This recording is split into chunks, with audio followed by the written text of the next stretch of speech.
Hey podcast, just before we get you to this episode, I wanted to invite you to join us at pageantlaunch.com. We are starting the world's first dedicated pageant review site, and we want you to join our launch team. All you need to do is put in your email address. It's completely free. We are looking to make the pageant industry safe, transparent, and fair, and we'd love your input on how to do that. So head over to pageantlaunch.com, whack in your email address, and let's get you to this episode.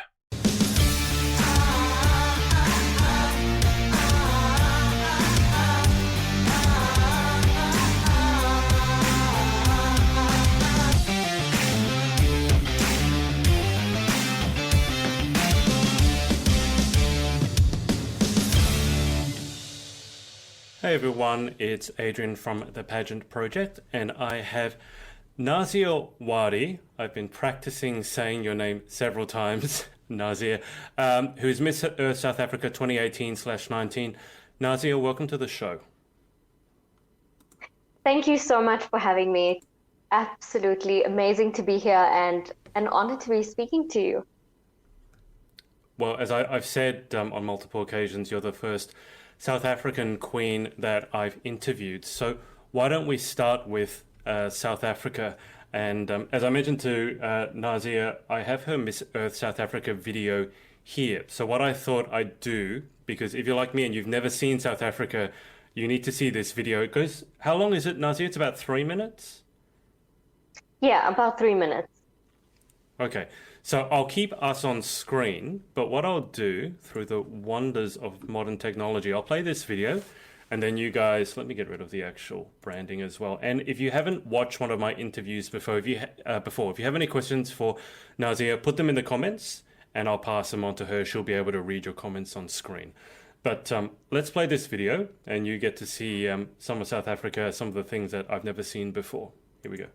Hello, I am Nazia Wadee. I'm 22 years old and I hail from the beautiful and diverse rainbow nation, South Africa.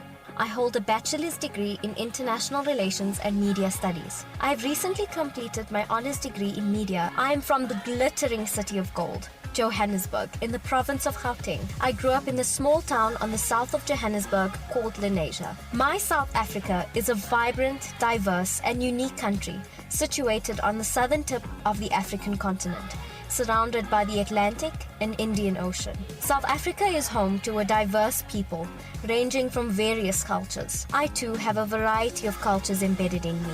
Our diversity is expressed in our 11 official languages. South Africa is rich in natural heritage and is the third most biodiverse country in the world, marked by a variety of ecosystems, beautiful landscapes, and ranging climates. South Africa is a prime ecotourism destination, being home to 8 terrestrial biomes, 19 national parks, the Table Mountain, which is one of the natural wonders of the world, and floral kingdoms that cannot be found anywhere else in the world. Our floral kingdom is home to our national flower, the protea. The protea traditionally represents change and hope. The protea is a beautiful, strong, resilient, and unique flower that can survive without water for a long period of time. The protea reminds me of my mother, who raised me single-handedly through her strength, beauty, and resilience. The protea also reminds me of the strength, beauty, and resilience of the South African people who were able to overcome the adversity of apartheid, bringing hope and change to the beautiful rainbow nation we have today. Some of my other projects include fundraising for the Flamingo Project that supported a rehabilitation center in my province. As Miss Earth South Africa, I drive the campaign called #WasteStopsWithMe. This campaign advocates through community cleanups, tree plantings, and school visits to educate children on the importance of the 5 R's. I also work alongside the Department of Environmental Affairs on their Good Green Deeds national campaign. My work in the community awarded me with a Woman of Wonder Award and a second place in the Nelson Mandela Community Youth Leadership Awards. We cannot separate environmental and social issues. Therefore, my advocacy includes people and planet, which focuses on addressing our ill waste management habits and plastic pollution, which I believe are the single greatest threats to Mother Earth. Through awareness projects and education, we can truly combat climate change. I would like to be the next Miss Earth because, like my beautiful South African people and our protea, I am strong, passionate, and resilient, and I would like to be the protea of Mother Earth. My name is Nazia Wadee, Miss Earth South Africa, and I am a woman of the earth. Hello, I am... Nazia, that's an amazing video. How does it feel for yourself watching it back? I mean, you would have shot it, what, about a year ago? Yes, exactly a year ago. I mean, my mom and I were having this conversation yesterday, and yesterday was actually the day that I flew out of South Africa to go to the Philippines. And I think seeing this video again is so nostalgic. I'm reminded of all the long hours and the hard work it took to put this video together, and to make sure we got it in time, done for the deadline that we needed to submit our eco videos. But it was just so much fun bringing this together. And I think the hardest part for me with this video is that there's so many interesting things about South Africa. I had to chop and change my video so many times to make sure that it wasn't too long. But it's such a nostalgic experience, and I think this is the first time I'm watching it again since probably last year. So it's good also to see how much I've grown since then. I think that's one of the things that really stand out for me. Now, Giselle Ace, who I'm interviewing, I believe on Thursday, I think Wednesday or Thursday, Giselle, sorry, I can't remember. I don't have my calendar in front of me. Well, she hasn't written words, she's just put emojis there, so she's saying hello. I see that. Thank you. Nazia, you mentioned that it was difficult to sort of pick what to put into that video. I imagine, were you given sort of a maximum of about 3 minutes? I mean, you couldn't have gone like 10 minutes or 20 minutes, could you? Yes, that's right. I mean, we were given that deadline of 3 minutes. And I mean, I think my first voice recording, because I did a voice recording first so that I could do the voice on top of the video.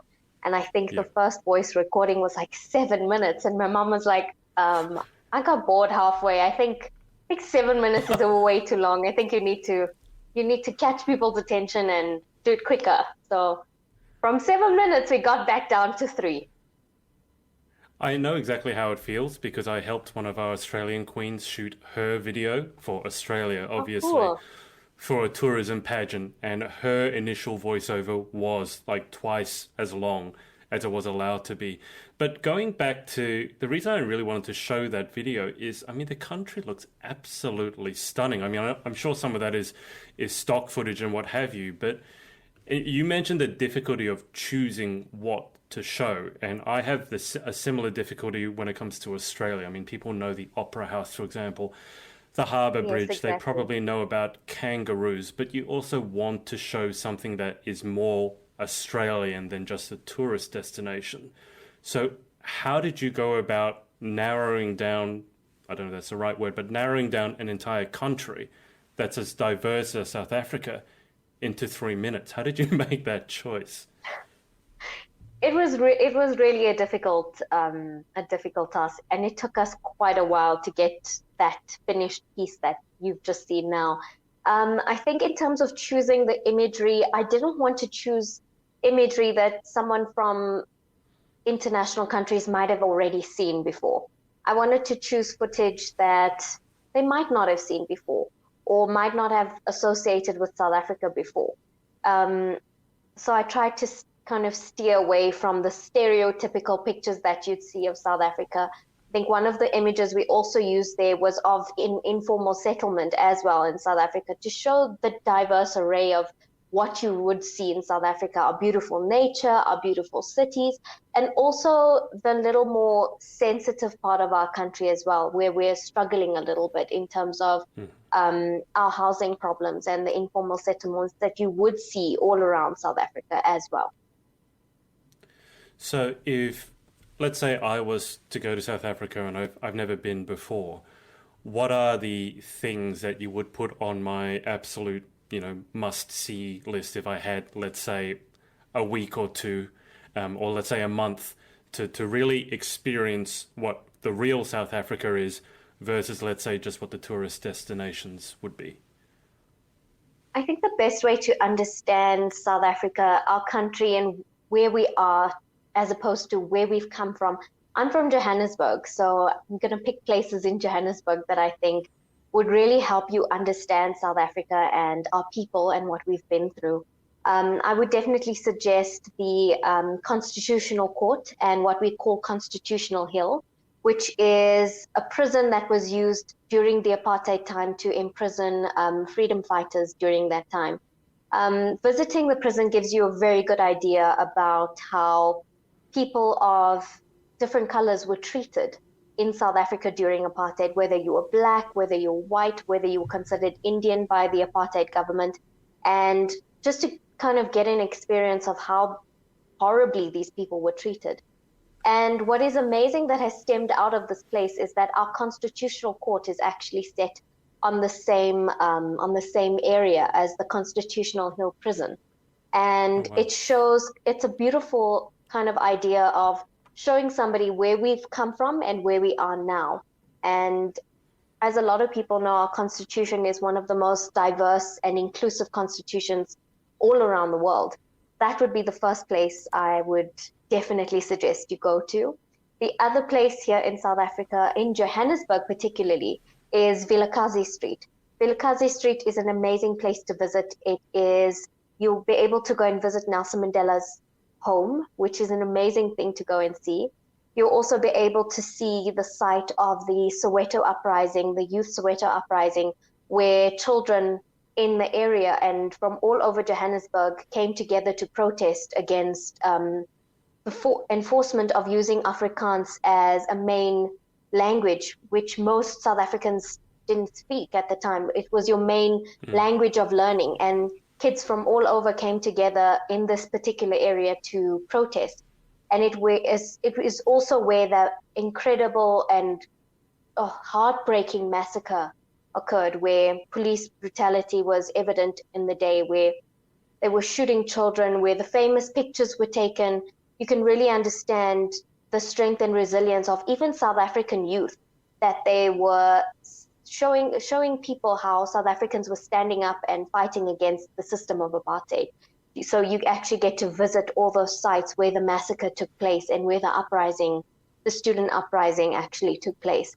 That would definitely be another place that you should definitely visit. And in Johannesburg as well, even though we are a city, I think there isn't anybody who comes to South Africa without going on a safari. So we have an amazing array of national parks for you to visit, so you can understand and view our incredible wildlife and our incredible flora and fauna in Johannesburg. So these are just like three main places I would definitely say you would have to visit. It would show you the amazing wildlife and nature that we have to offer in South Africa, as well as it gives you a good understanding of who we are as South African people and all the adversities we've had to overcome to be where we are today. Now, just can you pronounce that name for me? Obviously, I'm assuming it's someone that's related to you. I'm not going to try to pronounce it. How do you pronounce that? Which one? The one below. Is it Faiza? Nazia Wadee. Yes, that's my mom actually. Okay. I thought it might be. So, hello, Mum. Thanks for watching. She sent you 3 love hearts. Oh, thank you, Mom. Thanks for always being there to support. And I will ask you about your mum. I just want to backtrack for a second. I don't think we can talk, at least from my perspective, about South Africa without mentioning Nelson Mandela, as you've mentioned. Of course, yes. I think about 5 or 10 years ago, they did a poll of corporates around the world, and they asked who was the most trusted person in the world. And Nelson Mandela came in at number 1. And actually Roger Federer, the tennis player, who does have South African heritage as well, he came in at number 2. So there must be something to South Africa there. But apartheid, and obviously it's not a practice anymore. But I do want to ask, has it left? I mean, I'm sure it's left some marks on the culture, and it's, as you mentioned, it's sort of maybe the past that South Africa is not so proud of, but that you've built on. How has apartheid sort of left its mark on South Africa now? I definitely think that it's shaped who we are today, and it's made us more conscious of the different cultures that are around us. I mean, South Africa is an incredibly diverse country. We have people from an array of religious, cultural, and racial backgrounds who call South Africa home and can trace their heritage in South Africa for more than 100 years. So I think the lesson of apartheid has definitely made us who we are. It's made us more conscious and tolerant of other cultures, other racial groups, and other religions in our country. And it definitely has also left a lot of trauma and emotional scars on us as a people and as a country. I mean, for a very long time, apartheid prevailed over South Africa, and there are a lot of people who are still alive in South Africa who can vouch for their experiences or their horrible experiences during apartheid. And what it also has done for a lot of communities in South Africa is that it's still left people in very difficult circumstances and difficult positions where a lot of people are still in poverty. A lot of people are still struggling from the scars of the past. For example, I come from a small township in the south of Johannesburg called Lenasia, and it was the Group Areas Act of the apartheid regime that separated 3 areas. If there's actually an intersection on the highway where you can actually see the different areas that people were separated into, where Black people were put in Soweto and people of Indian origin were put in an area called Lenasia, which is where I grew up. And at this intersection at the highway, you can still see that division. I mean, since apartheid, we have mixed and mingled, and there are different people living in those areas now, and more diverse array of people who are living in those areas. But the scars are still very much there. There are so many disadvantaged communities in South Africa that are still suffering at the hands of what they experienced during apartheid. I mean, I've been to schools all over the country, and one particular school that I'm reminded of in East London, the school is in a very remote, very rural area in South Africa, so they don't always receive a lot of visitors or a lot of assistance in that particular area. And I think that was the hardest day for me. I was so heartbroken. I mean, the kids in that school still don't have access to clean drinking water. I think what the system was at the school was that there would be a bucket of water outside each class for drinking and a bucket of water outside the bathroom for washing your hands. And I mean, these were very, very little kids, probably between the ages of 7 and 12 years old. And for me to see that this kind of poverty still exists in our country is extremely heartbreaking. And it still shows that we are still, even though it's been so many years after our liberation, there's still so much work that needs to be done in order to level the playing field, make sure that we all have equal access to our basic needs. So I think that was a prime example of the scars of apartheid are still very much there, and they're not very difficult to find either. That, unfortunately, is not surprising to me at all. Can you describe what Nelson Mandela, not just the person, but as a figure, what he meant to you and what the reaction was when he passed away?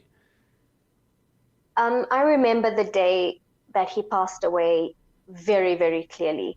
I remember being at home with my mom, and it was the most gut-wrenching feeling in the world. And I was born in the year 1997, which was a couple of years after our liberation. And what Nelson Mandela means for me is that during apartheid, I would have been discriminated against. I wouldn't have had not even half of the opportunities that I'm able to have today. So as a young person born post our liberation struggle, for me, all I feel about Nelson Mandela is sheer gratitude. It's because of figures like him that I have the possibilities and the options and the opportunities that I have today. And all his sacrifices are what gave me these opportunities and these kind of freedoms that I enjoy today. So I I feel extreme gratitude and extreme respect for someone like him, because it is because of figures like him and many other freedom fighters who fought for the freedom that I enjoy today. And that's just how I feel. I mean, it was the most gut-wrenching experience hearing about his passing. And the first thing we did was Mom and I took some candles and some flowers, and we went to Nelson Mandela's house, and there were maybe hundreds of people who were there that evening just to pay their respects. And I mean, we were a country in mourning. This was not just a hero for South Africa or a role model for South Africa, but I think for the world at large, he's someone that everybody looked up to. Yeah. And I think for me, the biggest lesson he's taught the world in South Africa is forgiveness. I mean, we could have very well been a country on the verge of a civil war after our liberation. And he taught us that very important lesson of forgiveness. I mean, the one thing that sticks with me about Nelson Mandela is that when he was released from prison, he was incarcerated for, I believe, around 2 decades. And he's released from that prison, and you would understand why he would come out after that, having been incarcerated for 20 years. And then he'd want to kill every white person, but he didn't do that. He instead decided to try to bring everyone together and reconcile the countries. So your point about forgiveness, what he did was amazing, which I guess is why he's, as you said, so respected around the world. You did also, speaking of sacrifice, you did mention your mother as well. So can you tell us a little bit about your mother and what she's meant to you during your young life? My mom is everything to me. We are best friends. It's basically been the two of us against the world from as long as I can remember. She's literally my best friend. I talk to her about boys, about everything. I mean, we can sit over having some ice cream or popcorn and having a conversation pretty much about anything. And I think of all the people in my life, she's inspired me the most. My parents got divorced when I was 3 years old, and my mom was a victim of domestic violence. And seeing her come out of her struggle so strong and building a life for herself, picking herself up and raising me on her own has been the most incredible thing to watch. And she is the most strong, resilient, and compassionate woman I've ever met. And to see her overcome such adversity and still thrive despite of it has been the most inspiring thing for me. So she has been my role model and my biggest supporter. And I think seeing her example has made me all the more motivated to be successful or to be the best version of myself. Absolutely. I can understand that. She sounds like an amazing woman. Giselle has asked, well, she said, what a queen. And then she's asked, what do you love about your country other than its diversity in people and nature? There's a lot of things to love about South Africa. And like you said, our diversity and our array of culture is one of the many things that I think a lot of us love about being South African. The one thing that I love most about being South African is that our people have shown time and time again that we can overcome adversity when we come together. I think South Africans have the most unique way of coming together and becoming one when we are faced with adversity. And we've seen that over and over again throughout history. And that makes me the most proud to be South African, is our ability to be strong, to be resilient, and to come together in great times of need. It's something I've always admired and been so proud to be South African. It's the one thing that makes me very proud to be South African, because it's something that's really embedded in us as a people, that irrespective of our differences, we will come together if we are faced with adversity.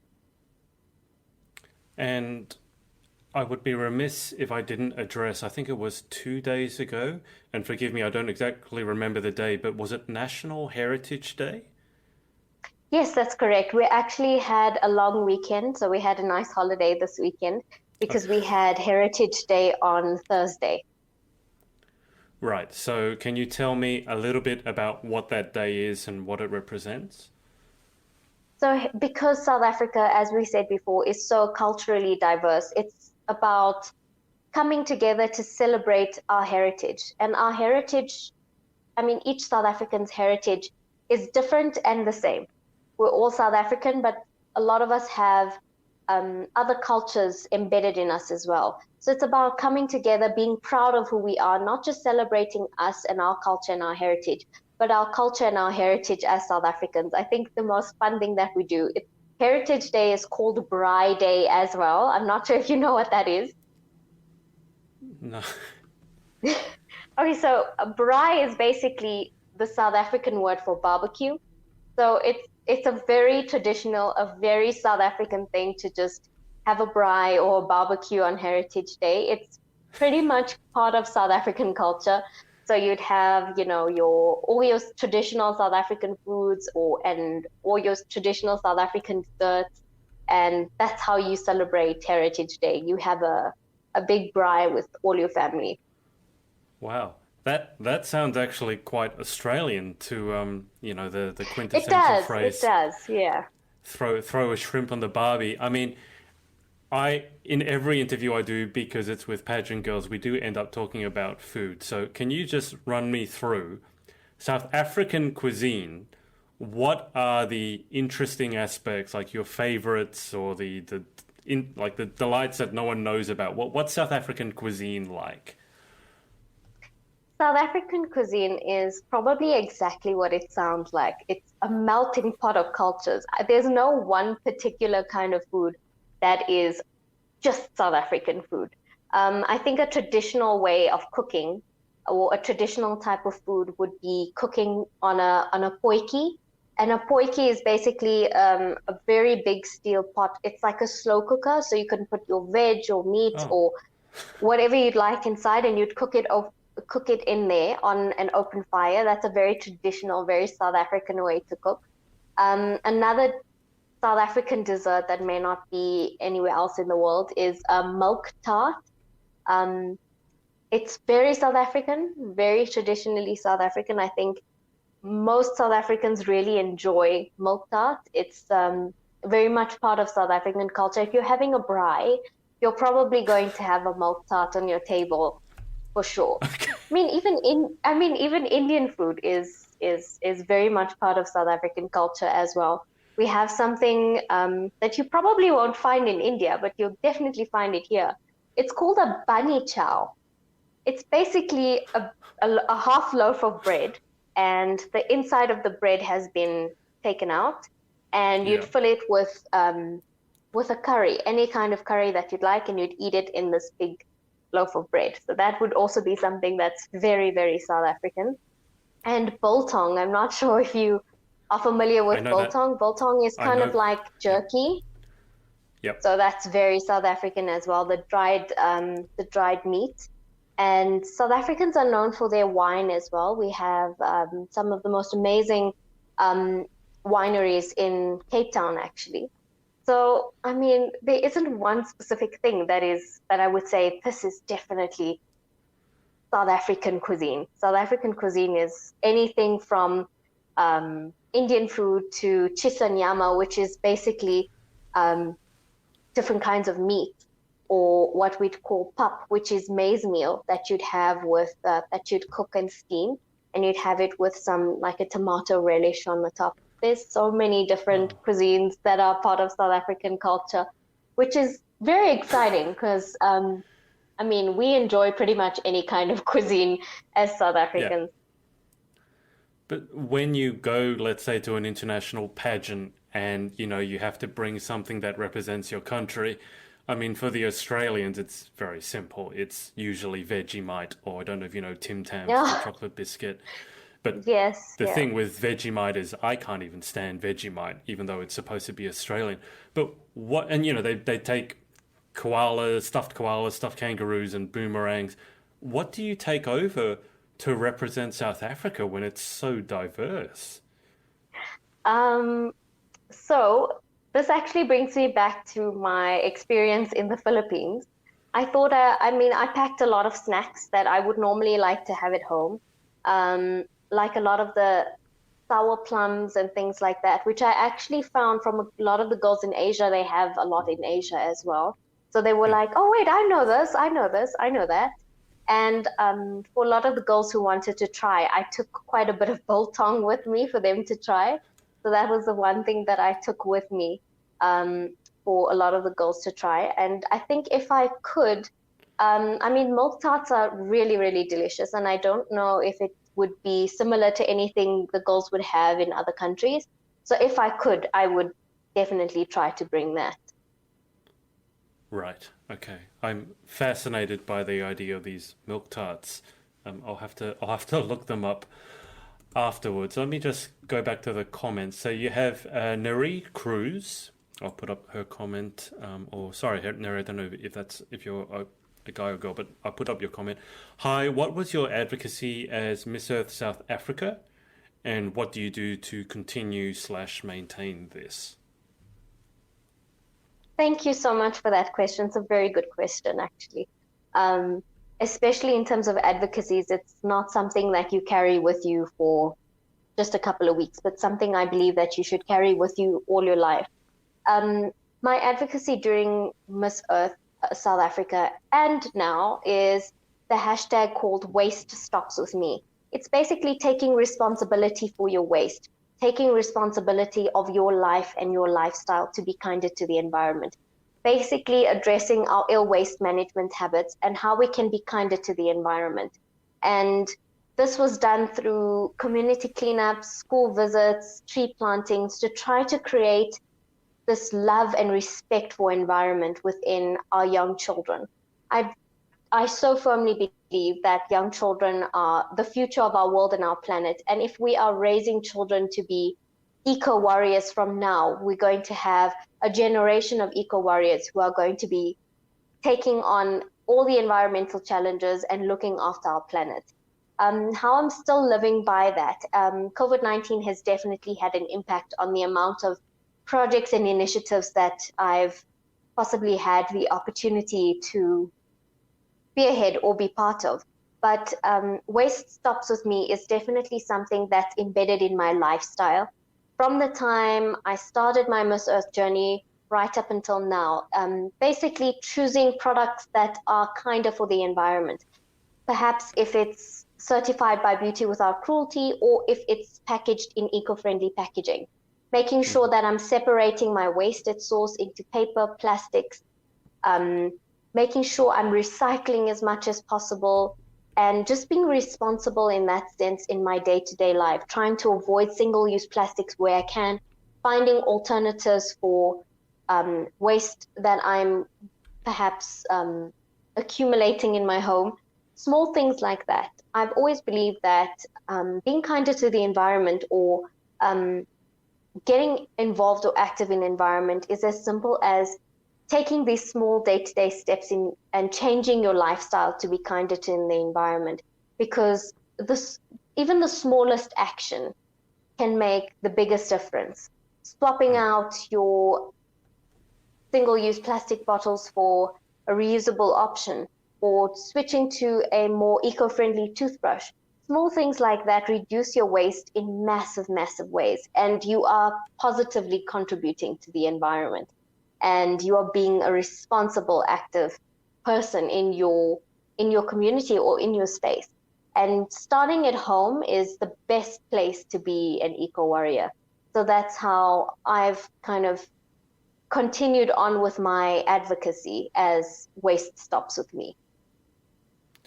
And obviously, Nazia, you've competed internationally for Miss Earth, so you would have met girls from all corners of the world. I know that you met Susanna, who was our queen. You've met Matea, who was Canada's queen, and then I'm sure you've met many, many others. Just from my point of view, South Africa, as you mentioned, sort of the safari and the game, it's always seemed like a country that would be very in touch with the environment, with nature, as maybe Australia is in touch with the beaches and we have the outback. From your experience competing internationally, Did you find that maybe South Africa as a whole is more in touch with nature, or maybe a bit less in touch with nature than some of the other countries like America or Australia or the UK? I mean, it's always was inspiring to hear about some of the other contestants' experiences and some of the projects and initiatives that are going on in other countries. And I think that's what made the international competition the most exciting, is that you find lots of new and exciting ways to get involved, or new and exciting ways to really make a bigger difference. And there was a lot of the time where I would listen to some of the girls talk about their advocacies or what's going on in their countries, and I'd be like, wow, that's really amazing that this is what these people do. I mean, this is absolutely incredible. I wish we could do this in South Africa. I think it would make such an incredible difference for our country, or our natural heritage, like our wildlife. Especially hearing a lot from Susanna about a lot of the conservation initiatives that go on in Australia was incredibly inspiring, especially because we are a country that is plagued by illegal hunting. Like our lions are being butchered basically, and a lot of our lions are being bred basically for hunting, for trophy hunting, which is absolutely heartbreaking. And I do wish that as South Africans we could be doing a lot more. I mean, I think there isn't anyone around the world who doesn't know the crisis with our lions and our rhino and our elephants as well being killed for ivory or for their horns, or just for sport. And a lot of what I heard about, I mean, I love watching documentaries about nature and conservation and what's going on all around the world. And particularly speaking to Susanna, there are so many amazing initiatives that are going on in Australia to really preserve a lot of the wildlife that are unique to your country. And the same goes for South Africa. Is a lot of the wildlife that we have here is very unique to South Africa, and it's our job to protect it. And I did feel that there is a lot more that we can do to educate people about what's really going on in our country and what we can really do to get involved and to make sure that we're doing our part in terms of protecting the wildlife that we do have.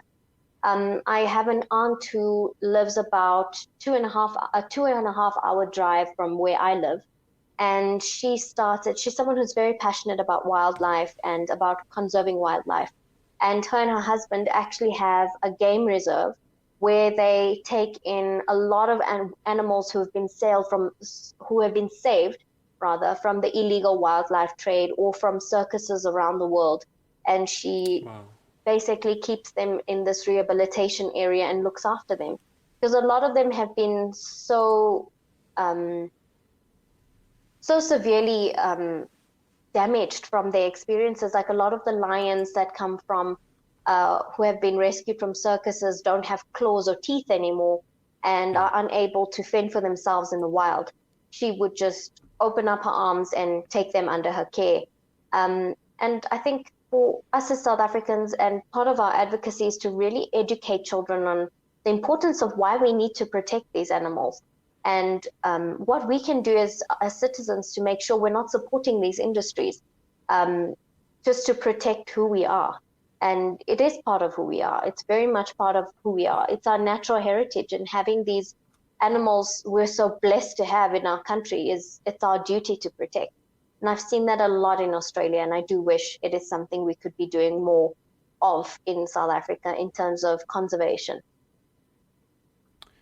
Now, Giselle here, remind me, Nazia, what's the word for barbecue? Is it braai? It's a braai. Braai. A braai. She's here, said braai, that she loves it.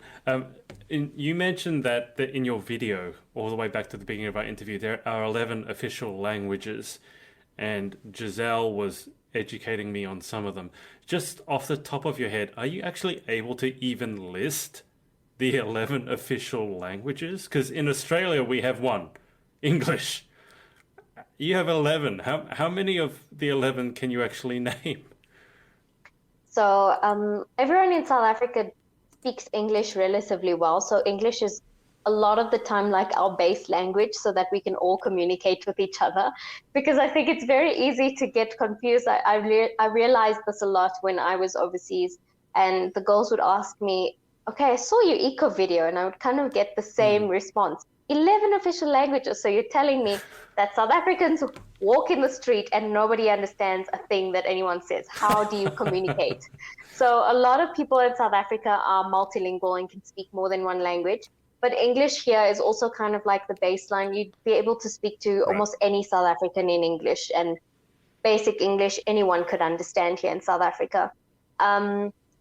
If I could name a few of the languages, so we have English, we have Afrikaans, we have Zulu, we have Sotho, we have Tswana, which are very interesting languages because they are widely spoken here in South Africa. And I think what's interesting about us is that a lot of, like I said, a lot of people are multilingual. So even if their home language is Zulu, they'll be able to speak to you in English, or they'd be able to speak to you in Afrikaans as well. And Afrikaans is actually a subject that we learn at school. Not that I'm very good at it, but it is something that we learn in school as well. You can also choose Zulu as a second language to learn at school, which I think is very cool. That irrespective of the cultural background you come from or the home language that you speak, you are included. And I think that's why we have the 11 official languages, is that everyone is included. Irrespective of what language you speak, your language is an official language of the country. And it's that sense of equality that we have amongst our people in South Africa, is that every language is respected and valued equally. Beautiful. Now, I normally start my interviews with this, Nazia, which is about pageants and your pageant history, but we delved into South Africa, which for me was a fascinating journey. As I said, I know almost nothing about South Africa. But to circle full circle and to talk about pageants, how you got into pageants, how big is the South African pageant industry? Because it's not big in Australia. It's not big in a lot of countries outside of the US and some other countries. So how did you get involved in pageantry, and how big is the South African pageant industry? I think coming from the Philippines, I can definitely say that pageantry is not as big in South Africa as it is in the Philippines. Like I was amazed, visiting the Philippines, because I think my fellow Earth sister, Margot Fargo, who represented South Africa the year before, we had a conversation about the Philippines, and she was basically helping me prepare and get ready for the competition, and she was incredibly supportive, and I'm so grateful for that. I distinctly remember her saying one thing to me. She said, "You're going to go to the Philippines. You're going to get off your flight, and you're going to arrive at the airport, and every single person is going to know who you are. You are going to feel like Brad Pitt the second you land in the Philippines." And it was such a weird experience, and such a humbling experience as well, for people to just go absolutely nuts and so excited that you're there and that they're able to be with you. And then you come home back to South Africa and you get off your flight and you're just like, okay, and nobody even notices that you're there. So it definitely isn't as big in South Africa. I do think it is getting much bigger now, especially because we've had a lot of international wins, with Miss Universe in Zozibini Tunzi, and with Demi Lee now Peters. It's definitely gained a lot of more attention and a lot of more momentum, especially because we've had so many international wins recently, even with Rolene Strauss winning Miss World. So I think it is getting there, but it's definitely not as big in South Africa as it is in other parts of the world. Like you said, in Australia, it isn't that big of a deal, but it's getting there. I think it's definitely getting there. I think people are seeing that we have some amazing candidates who are representing South Africa all over the world, and it's time we start supporting them. So I have seen an increase in interest and support for pageants. in South Africa, but definitely not as big as it is in other parts of the world. Well, I don't think there are many countries that can compete specifically with the Philippines. Oh, definitely not. It doesn't surprise me. I have this image of any one of the queens sort of deplaning in the Philippines and basically being mugged at the airport by mobs of adoring fans, and that's not an exaggeration. You guys are No, it literally isn't. treated like Not at queens all. in the Philippines, and then to come back home and no one recognizes you must be quite an odd experience to go from hero to zero. It really was. I mean, initially it was such a culture shock to go there and thinking that I'm just this little girl from some part of Johannesburg at the southern tip of Africa and somebody knows who I am all the way in the Philippines. It was a really humbling experience. And I mean, the most amazing thing, I think it was with Matea and Susanna, and we were driving through a village in the Philippines and we saw groups of little girls screaming, South Africa, Canada, Australia, and waving our flags. And it was the most incredible experience. I mean, we're from such different parts of the world, and here these little girls are screaming our names, screaming our country's names, and holding our flags. It was the most incredible and humbling experience I think either of us have ever had. I mean, Matea had a lot of adoring fans. I saw tons of Canadian flags. We were just like, Matea, you're very famous in this particular village. There was so many Canadian flags in that particular area. Wow, I can't imagine what that's like to come from any country and to go to the Philippines, which is quite far away from a lot of the countries, and to be recognized. That's got to be an experience. But Nazia, how did you actually get involved in pageantry to begin with? Was this the first pageant you've competed in, or have you competed in other ones previous to Miss Earth? This is a question I get asked a lot. I think because the misconception is that I've entered a ton of pageants and then I've done a lot of pageants. I've only done 2 pageants in my lifetime. And how it actually came to be about is I've always been someone who is very active in the community, someone who's very active in different charitable causes or community projects. And that's something I was always very passionate about.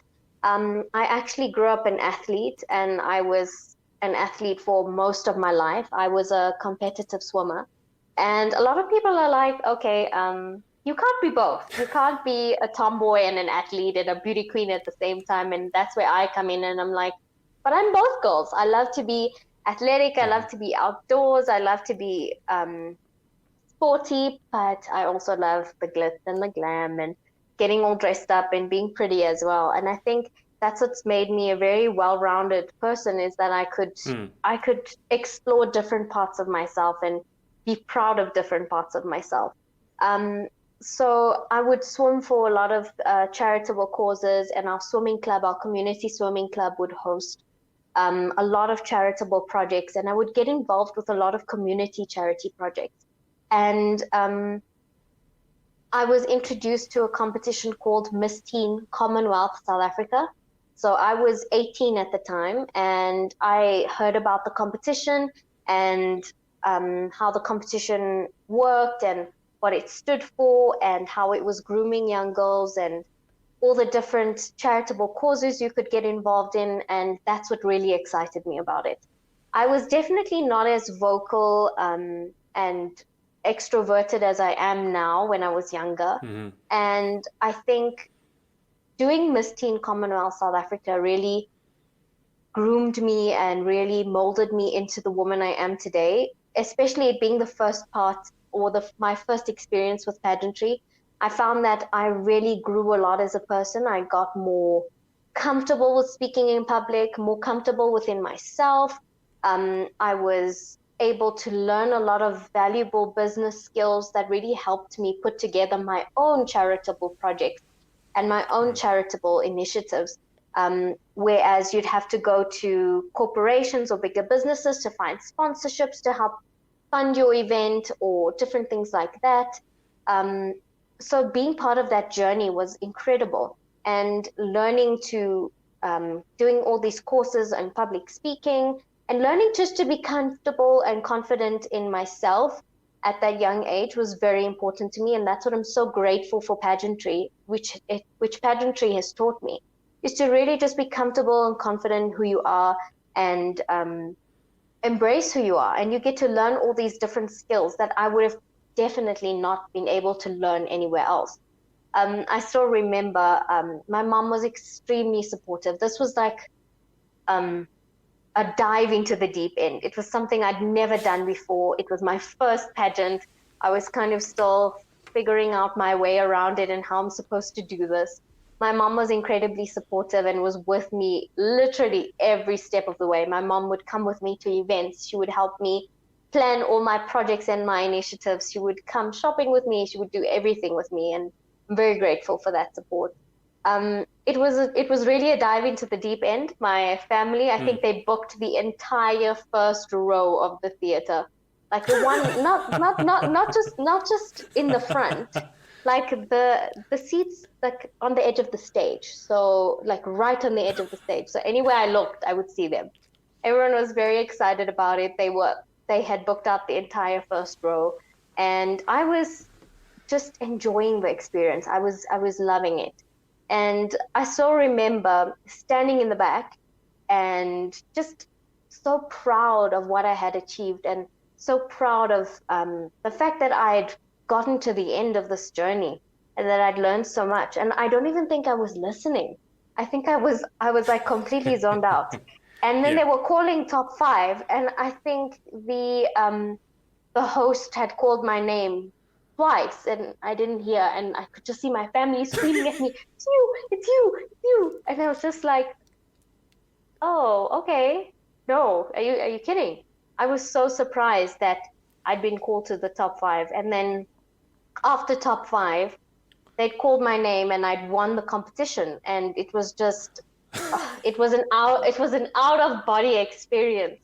I think there is a picture somewhere of my reaction to all of this happening, because I was just so in awe, and I really wasn't expecting to win. But that was basically my start in pageantry. I started with Miss Teen Commonwealth South Africa, and my reign was incredible. I learned even more. I grew even more as a person. I got to do so many incredible projects and initiatives.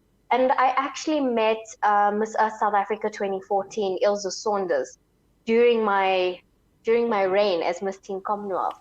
And she's the most incredible person I've ever met. And I credit my entering into Miss Earth South Africa to her, because we got into talking and she told me all about the organization and what they do and what they stand for and what Miss Earth as a whole stands for and represents. And that's kind of how I got into Miss Earth South Africa. And here I am today. And what's next in terms of pageant plans for yourself? Are you done for now? Do you have your eyes and heart set on a particular system, or not sure at the moment? I mean, with COVID, it's all over the place, but what's next for you in pageant land?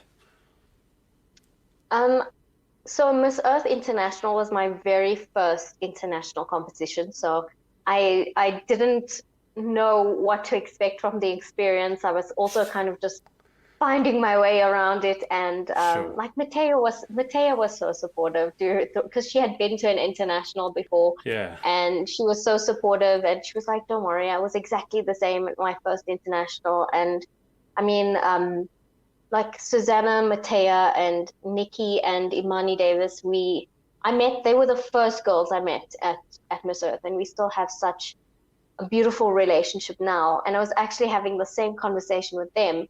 And I feel like I've learned so much from the international competition and having that experience of being at an international competition, that I've learned and grown so much as a person, and that pageantry has done so much for me and my self-growth as a person, that I definitely want to get into another pageant. I think with COVID-19, it's definitely hindered a lot of plans that everyone has had for the year. Yeah. But a new pageant is definitely something I want to consider next year. I'm not sure which one is yet, but definitely, I'm going to say definitely another competition for me. Right. I mean, I've got to say, you having been to the Philippines is probably a baptism by fire. I think if you can survive that, then Oh you'll yes, be yeah, similar to for sure. Matea. You'll be able to survive anything. I mean, I can't remember Yeah. how many times Matea has competed, but she's competed, I think, internationally at least twice.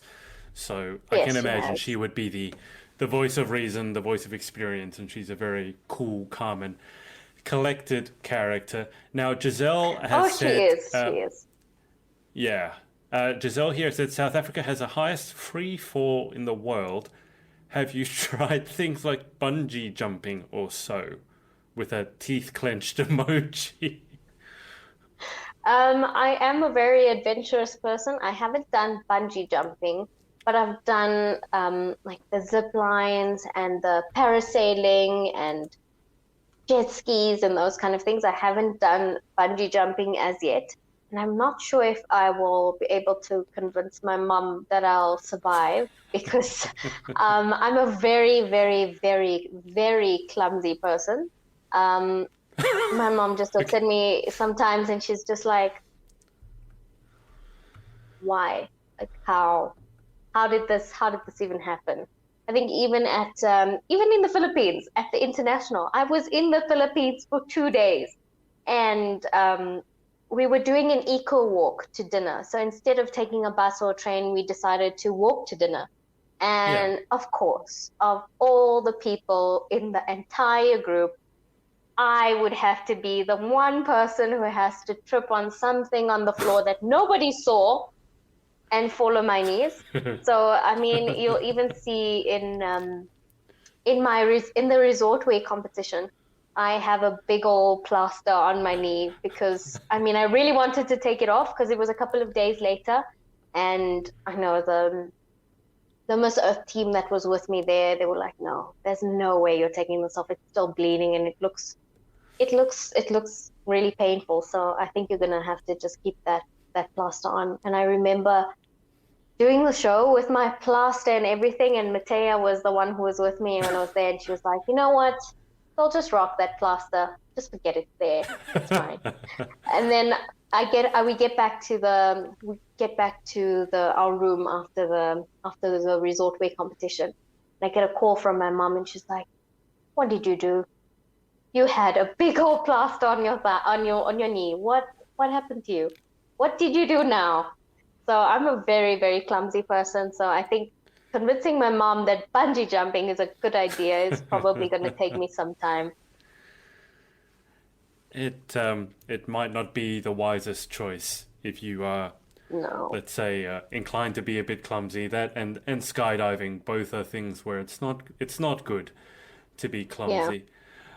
No, not at In all. terms, And I'm the biggest klutz. I've met a lot of pageant girls who are clumsy, so I can assure you it's not just you. I interviewed Miss Grand Australia back, not last year, but the year before.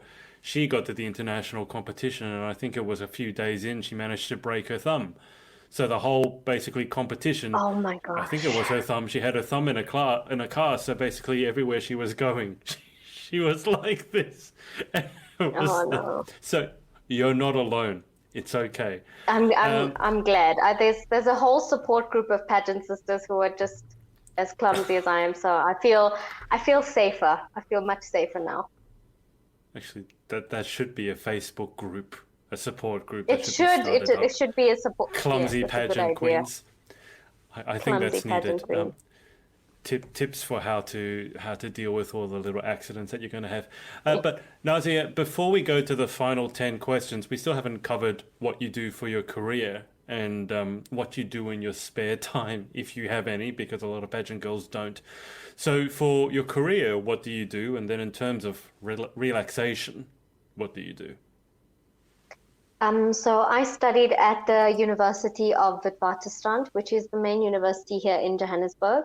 I have a Bachelor of Arts in Media Studies and International Relations, and I also have an honors degree in Media Studies. I'm currently working at a law firm, actually, which I'm really enjoying. It's very different for me. I'm also a qualified swim teacher and first aider, which I was doing for quite a while. I was teaching swimming lessons once a week.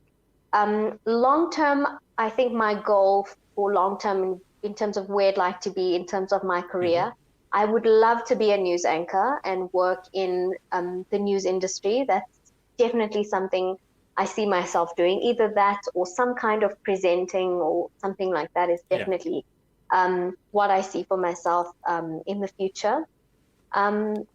Contrary to popular belief, I love being at home.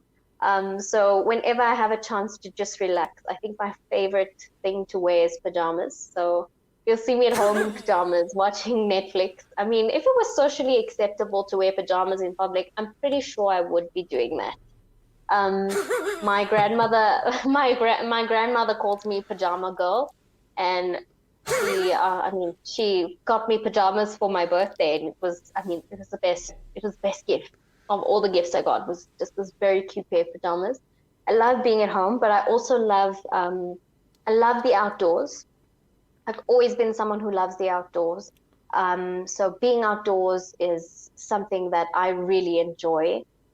There's so much to see in South Africa, so I love exploring all the different outdoor activities that we have here in my free time. I love movies. I love reading from time to time. I really enjoy that too.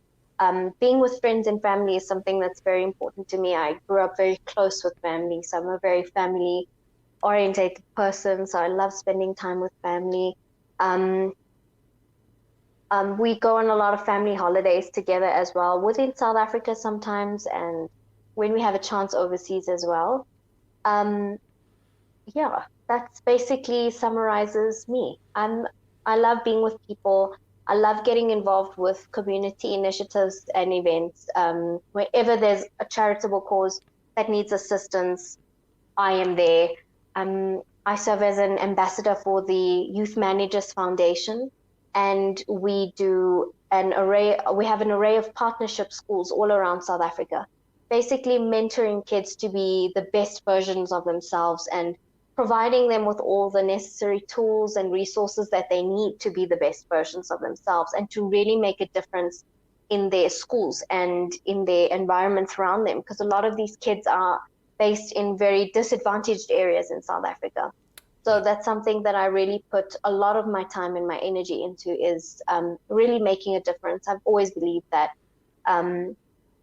it is our duty to give back as much as we possibly can if we are in a position to. And I mean, giving back is not just about contributing thousands and thousands of dollars or rands or anything like that. It's the most valuable thing you can give to someone is your time. Yeah. Just to clarify, what you're wearing now, are these pajamas? No. So this is unfortunately not. I probably would have tried. But I probably would have tried to wear pajamas, and my mom would be scolding me in the background, being like, "No, there's no way that's happening."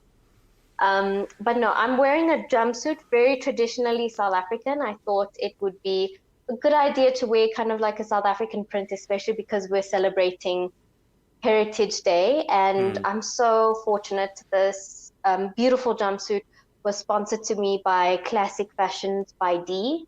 Thank you so much if you're watching. It's absolutely stunning. So yeah, I chose a very South African heritage vibe outfit for today. If I could find a Heritage Day pajama, I probably would have tried. Well, it looks lovely. I'm sure you're not the only one who has spent way too much time in their pajamas in 2020. Again, I can assure you there are a lot of people around the world who have spent about 90% of their living days in pajamas in 2020. So, but I assume that your pajamas are much more fashionable than most people's, my own included. Nazia, just before we go to the final 10, I like to give people a chance to do shout outs and thank yous. So in terms of people who supported you along your journey, pageant and otherwise, who are the main people that you'd like to give a shout out to or just say thank you to for their support? This is a very difficult one, because I'm very proud to come from my small community in Indonesia. And I honestly feel that with every initiative or every pageant that I've entered, it almost feels as if the entire community rallied behind me to support me.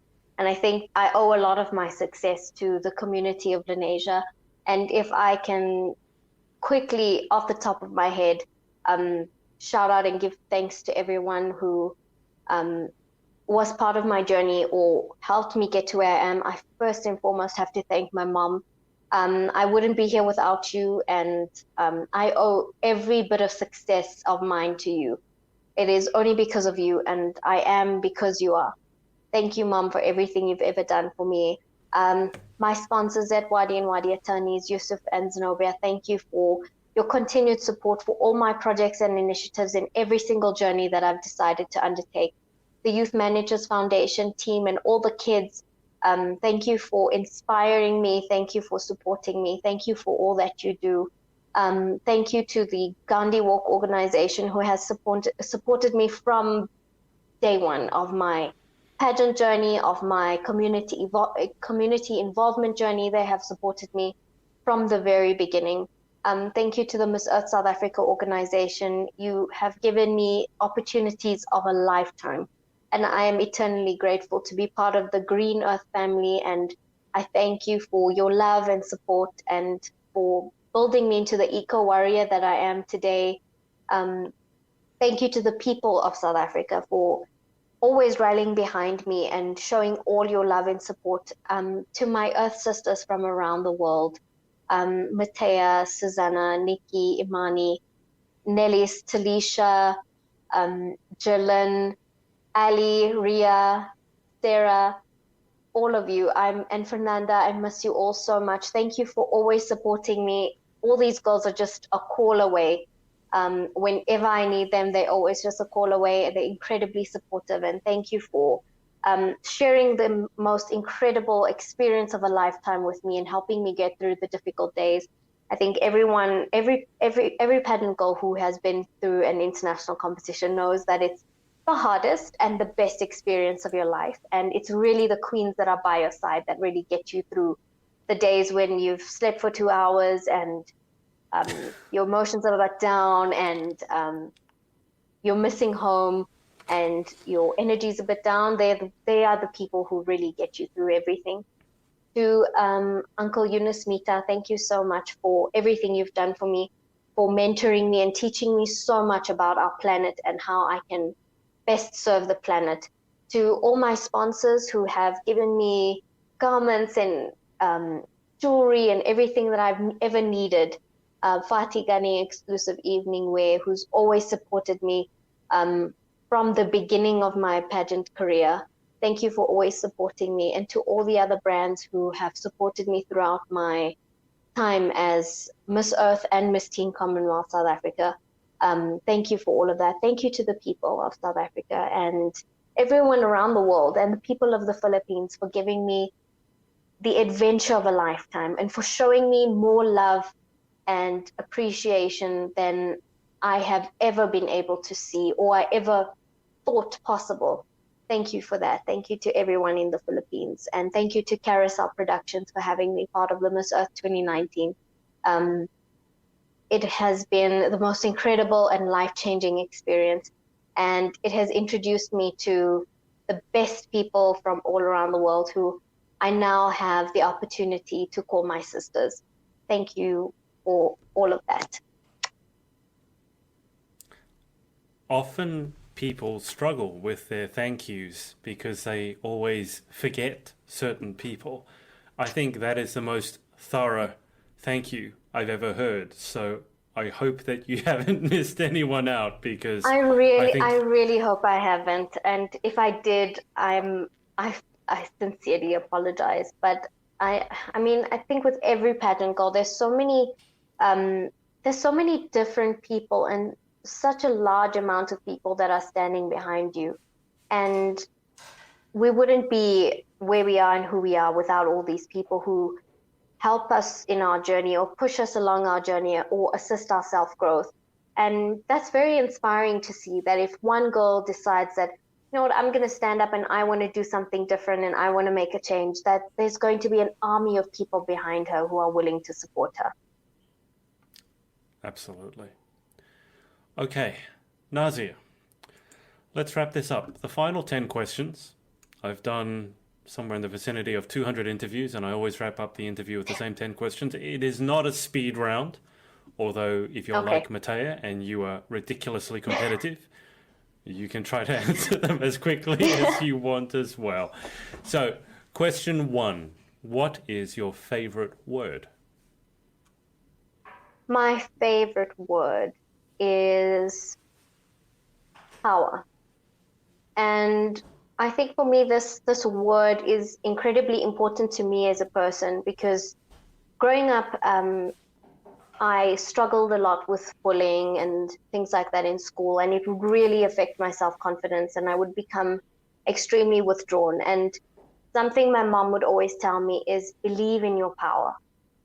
The power that God has given you, the power that is inside you. And she would make me do all these mirror exercises where she would have me stand in front of the mirror, and she would have me say, you are powerful, you are beautiful, you are strong, you are resilient, you are intelligent. And she would have me repeat these mantras when my self-esteem was low, and it would be very empowering to me. And being South African, the word power is very important to me, because power in the wrong hands was very much evident in my country. And giving power back to the people, giving power back to South Africans is really what brought us out of the darkness, and which allowed for our liberation. So I think that would be my favorite word. And what is your least favorite word? Failure. Failure would be my least favorite word, I think, because there's no such thing as failure, and I don't believe that there is anything. The failure doesn't exist to me, because if you haven't failed at something, you've learned a lesson. If you didn't succeed at something, you've learned a valuable lesson. And I was listening to an interview Matea did, or I think it was a docu-series or something that Matea had done, and she spoke about this so eloquently. She said that we thrive in our adversity, and that no growth is without pain. And without the sense of failure, you don't learn anything valuable from anything you've just done so well at. And I think for me, that's been the biggest lesson. In my final year of high school, I struggled a lot with my health, and that started affecting my grades or my marks at school. And I felt like a failure the entire time. And what really kind of let me in on the idea that I shouldn't be believing that failure is a real thing is during that experience, I struggled so much with my health, and it was so bad that to the point where I was very, very ill just a little bit before my final exams. And I was diagnosed with a condition called endometriosis, which was, it was heartbreaking to me. And it made me feel like everything was holding me back from getting to where I wanted to be. And it took support from people around me. It took hard work and dedication. I mean, I was failing a lot of my subjects at that point because I'd missed so much of time out of school, going through surgery or treatments or being unwell. And it took a lot of hard work and determination for me to really succeed, and ended up doing very well at the end of matric. I mean, it took, we call our final year of school matric, and doing very well at the end. And looking back upon my journey, those times where I felt like I had failed was really the time where I learned the most about myself as a person. It was really a time for an immense amount of growth for me as a human being. I realized and I learned how strong and resilient I can really be if I put my mind to something. So that's really where I learned to not believe that there is any such thing as a failure in the world. It's, if you haven't succeeded at something, it was an opportunity to learn and grow and be better the next time. Question 3. In life, what gets you excited, or what turns you on? What gets me excited? The prospect of new opportunities, or a new purpose, or a new way to make a difference, for example. if there is a new opportunity or something that I need to get on board with, that's what makes me excited. If there's an opportunity for me to get involved, that is something that has always excited me or always motivated me. Last year, particularly, there was an incident where I spoke about it in my eco video very briefly. I assisted with the Flamingo Project. There was an incident at the Campus Dam in Kimberley where we have one of 4 breeding grounds for lesser flamingos in Africa. And the dam was very negatively affected. The flamingos weren't able to get enough food, and majority of the adult flamingos were leaving the area because of lack of access of food and things like that. And they were leaving their unhatched baby flamingos behind. And what started to happen in the community was people started seeing these baby flamingos hatch over time, and thousands upon thousands of them. And that's really when I saw an opportunity to really help, because people of the community started gathering the flamingos to put them in different rehabilitation centers all across South Africa. And there was a call to action for people to come and get involved to help provide either volunteering or helping provide the different types of foods and medications that these little baby flamingos needed. And that was something that really excited me. If there was an opportunity to help, there was an opportunity to make a difference, and I immediately jumped on board, deciding to host a fundraising hike for people to get involved and contribute their money so that we could help a rehabilitation center in my province provide food and medical care for the flamingos that they were allocated to look after. And I'm so proud to say that most of the flamingos that were taken have been reintroduced back into the dam, which is now in a much better condition. And these are the kind of things that get me excited. I mean, we were able to make such a great difference and conserve this amazing breed of flamingo that we are so blessed to have in our country. So that's definitely something that gets me excited. New opportunities, new ways to get involved, and new ways to make a difference really get me motivated. And what turns you off? What definitely turns me off is ignorance. And I've come across that a lot in my journey. A lot of people saying, what is ditching a plastic straw going to do for the environment? How is me choosing not to use a plastic straw going to do anything positive for the environment? Your whole advocacy is based on that. What is the point of that? And I've had a lot of backlash with things like that. And ignorance is something that can be extremely disheartening, especially when you're trying to advocate for a particular cause or get a certain message across. But what I've learned over time is that ignorance can also be opportunity. It's a massive opportunity to educate. So as much as, especially with environmental issues, I think, people always say that, why should we give any of our attention to environmental issues when the world has so many social and economic issues? And my answer is always that environment is linked to everything. If you have an environmental issue in a particular area, whether it be that the main water source of the people in that area is severely polluted because of our ill waste management habits, it then starts to cause health problems. And if it's in an area where people don't have quick access to healthcare or medical care, that becomes a social problem.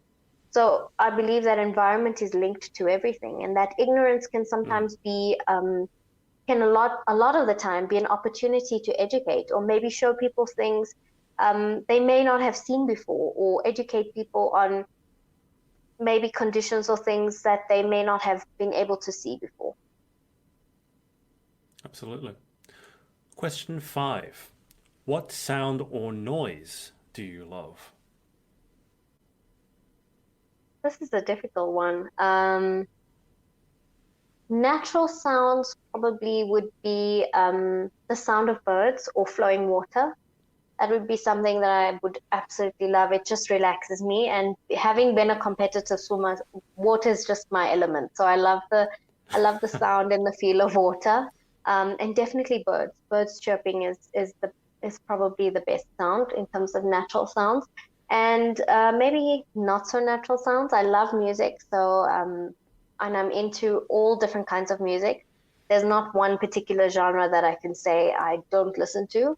I have a very diverse array of music tastes, so definitely music would be something, one of the things that I love to hear. What about what sound or noise do you hate? Okay, this is an easy one. So it's going to be a little bit weird, but you know when a hanger falls on the floor, like a hanger that you would use to hang up something in your house, it is the most annoying sound when it falls on the floor. It just I don't know. Maybe it's just me. Maybe there's also a whole community of people who hate the sound, but definitely that would be one of the sounds that I cannot stand. And I know a lot of people also don't like the sound of like a stainless steel knife or fork scraping on a plate. I hate the sound of that. That would be also one of the things I just, no, just hurts my brain. Yeah. The knife on plates or the fingers down chalkboard is very, very common. But I have to say, hangers falling on the floor, that's the first time I've heard that one. So that's very definitely a unique answer. Yeah, I think it's because I have wooden floors in my bedroom. So when it falls, it makes the loudest, most aggravating sound. So, and ironically, the clumsy person I am, I drop the hangers all the time. So it's to my own detriment, I guess. Okay, all right. Question 7. If you could have any one superpower, what would you pick and why? Wow, this is a very difficult one. One superpower. I think I would love to have the ability to fly. I think for different reasons than other people might say. I think it's because a lot of people would say they love to travel and they would love to see, have the ability to go anywhere all around the world. For me, this is particularly something I wish I had during the Australian bushfires, particularly. I mean, I was looking for so many different ways to get involved and so many different organizations that I could help contribute to assist with the initiatives that were going on in Australia during that time. And I spoke to Susanna quite a bit during the time of the bushfires.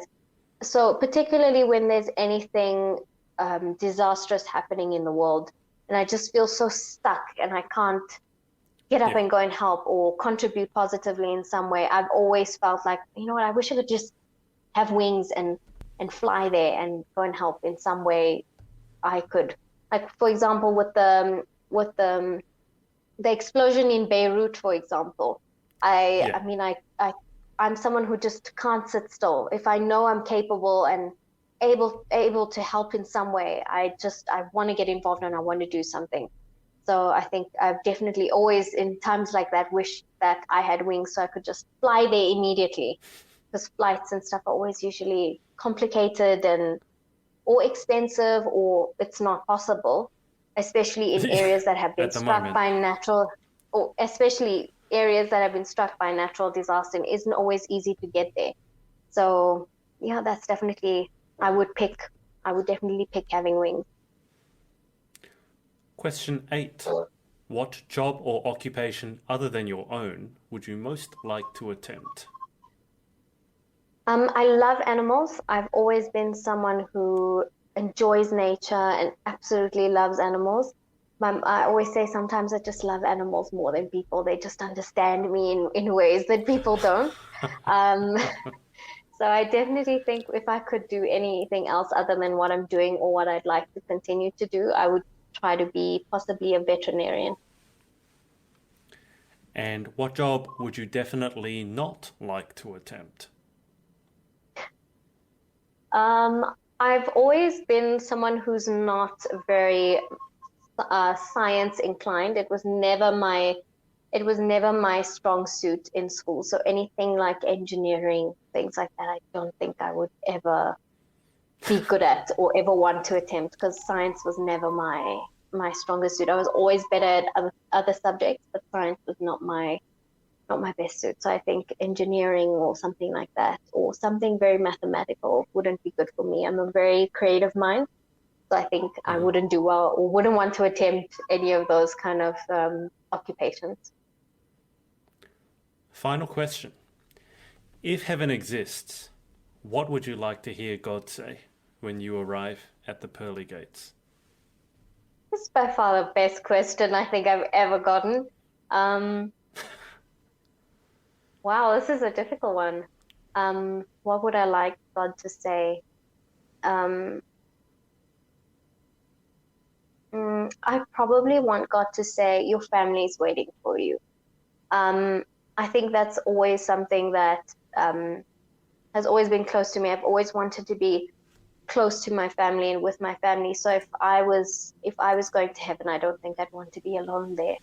So I would want him to say that your family's waiting for you, or they're all there. And just to be reunited with lost loved ones would be the most amazing thing. So I think that would definitely be something I would want God to say. Well, Nazia, for our first South African interview, thank you so much for your time.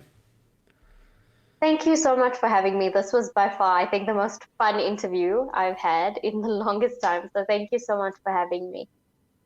Well, it's my pleasure. It's certainly been one of the most eye-opening ones, learning about a new country, and one that I know so little about, and it certainly sounds fascinating in its diversity, with its culture, its people, and even with its food. I'm glad to see there are some similarities with Australia and South Africa, and obviously you guys are huge into cricket and rugby as well. So yeah, I mean, I think in those ways, culturally, I think Australia is very similar to us. We like similar things, and we're into very similar sports. So I could always relate to Australians very well.